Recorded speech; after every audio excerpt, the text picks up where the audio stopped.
Bikepacking has skyrocketed in popularity in recent years, as we saw with the launch of Cycling UK's King Alfred's Way route. But what exactly is it, and how is it different from bike touring? In this short video, we'll show you the difference between bikepacking and touring, as well as the kinds of bikes that are best for both. So what is bikepacking anyway? The simplest way to look at it is that it's like backpacking, but on a bike, carrying all the kit that you'll need with you for your trip, whether that's camping gear for sleeping out under the stars, stoves and food for cooking up your own meals, or simply a change of clothes for overnighting in a hostel or a guest house. Sounds familiar, doesn't it? Just like touring. So how are these different? There are two subtle differences.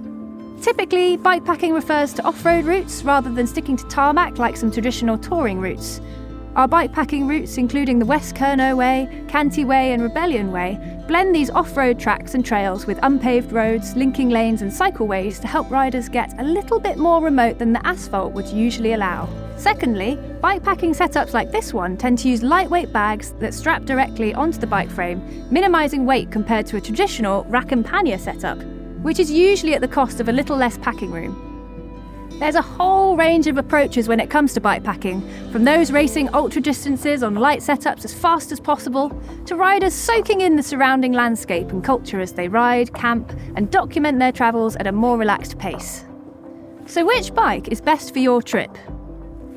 Given that bikepacking routes are predominantly off-road and touring routes tend to be tarmac-based, it's easy to see how the range of suitable bikes for each differs. Touring bikes are usually kitted out with wider tyres than road bikes to help cope with the added weight of luggage. Bikes suitable for bikepacking will need even wider tyres still, to cope not only with the added weight, but also with the rougher terrain. So the kind of bike you'll need for your bikepacking trip depends on the kinds of tracks involved in your chosen route, as well as personal preferences.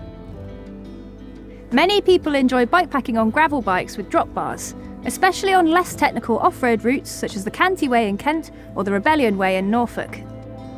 For more technical routes, or riding in areas with longer, steeper inclines such as in mountainous regions, a mountain bike might just be a better choice. The wider range of gears will no doubt be handy, though with fewer hand positions on offer with flat bars, many riders might opt to add bar ends for extra comfort. Though racks and panniers are the traditional choice for bike touring, you can also opt to use bikepacking bags for a road tour. This means that you can use any bike that doesn't have pannier rack mounts as a touring bike, which is pretty neat. Though some off-road bikes feature pannier rack mounts, standard panniers are generally less suited to off-road use as they can easily work loose due to the bumpier terrain. Ready to try your first bikepacking trip? Check out Cycling UK's hero routes for your inspiration.